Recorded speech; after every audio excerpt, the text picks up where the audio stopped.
పరోపకారి పాపన్న కథలు. తప్పిపోయిన పెళ్లి.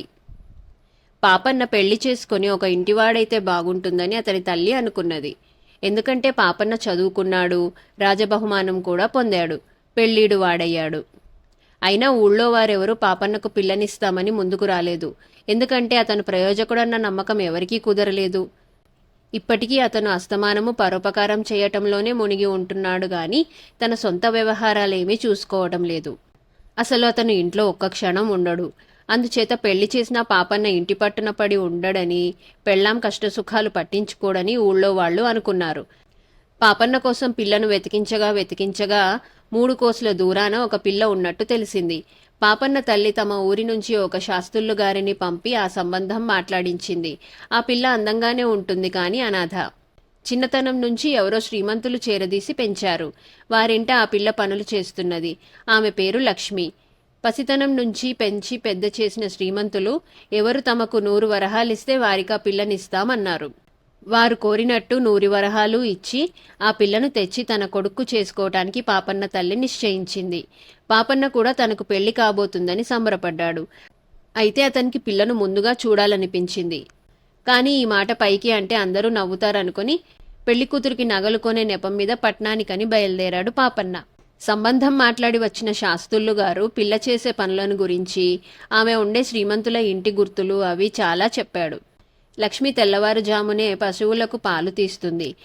ఆ సమయంలో ఆ గ్రామం చేరుకునే ఉద్దేశంతో పాపన్న డబ్బు సంచి 2న కట్టి 3వ జామునే ఇల్లు కదిలాడు.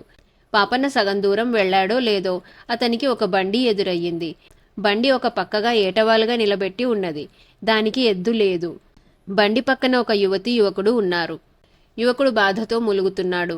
వాడికి యువతి ఏవో ఉపచారాలు చేస్తూ కన్నీరు కారుస్తూ, అయ్యో ఎంత చిక్కు వచ్చింది, నీవు బండి లాగలేవు, దెబ్బ బలంగానే తగిలింది, ఇప్పుడు మన గతి ఏమిటి అని వాపోతున్నది.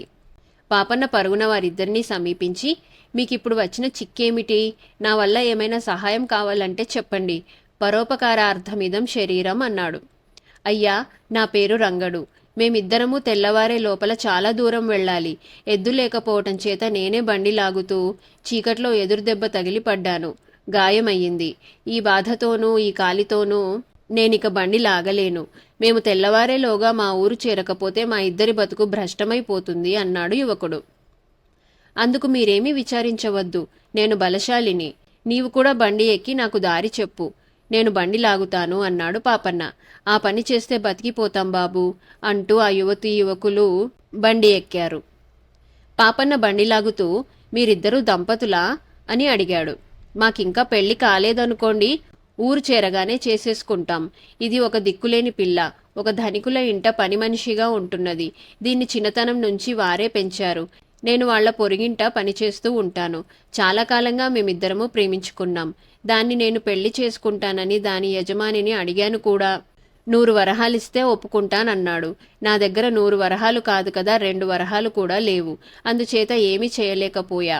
ఇంతలో పొరుగురు నుంచి ఎవరో 100 వరహాలిస్తామని కబురు చేశారు. దీని యజమాని ఒప్పుకున్నాడు. దీన్ని చేసుకోబోయేవాడు మట్టిబుర్ర అని తెలిసింది. ఈ మాట విని అది ఏడ్చింది. మేమిద్దరము రహస్యంగా మా తాతగారి ఊరు పారిపోవడానికి నిశ్చయించుకొని అర్ధరాత్రి వేళ బయలుదేరాం. కానీ మధ్యదారిలో నాకీ దెబ్బ తగిలింది.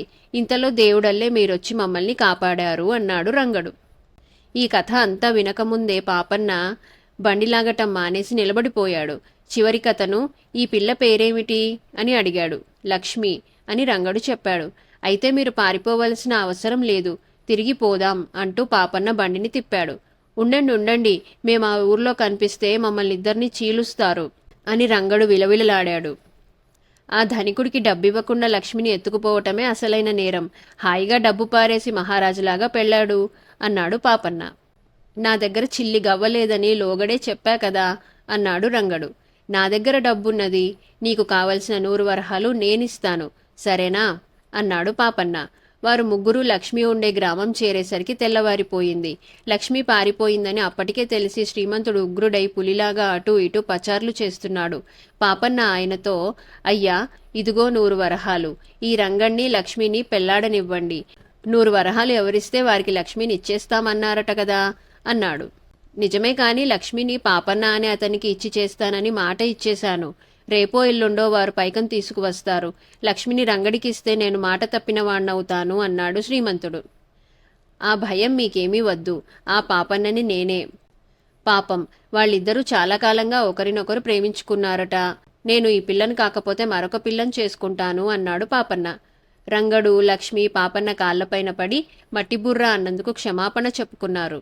పాపన్న యొక్క పరోపకారి బుద్ధి చూసినాక శ్రీమంతుడికి డబ్బు తీసుకోవటానికి చేతులు రాలేదు. నాకు డబ్బు అవసరం లేదులేండి, వాళ్ళిద్దరినీ పెళ్లి చేసుకొనివ్వండి అన్నాడాయన. అదేం మాట, మీకు ఈ డబ్బు ఇవ్వలేకనే వాళ్ళిద్దరూ చాలా శ్రమపడ్డారు.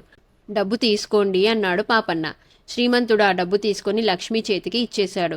వారిద్దరికీ పెళ్లి చేయించి పాపన్న ఆ రోజే తన ఇంటికి వచ్చేశాడు. మరొక సంఘటన వచ్చే భాగంలో చూద్దాం.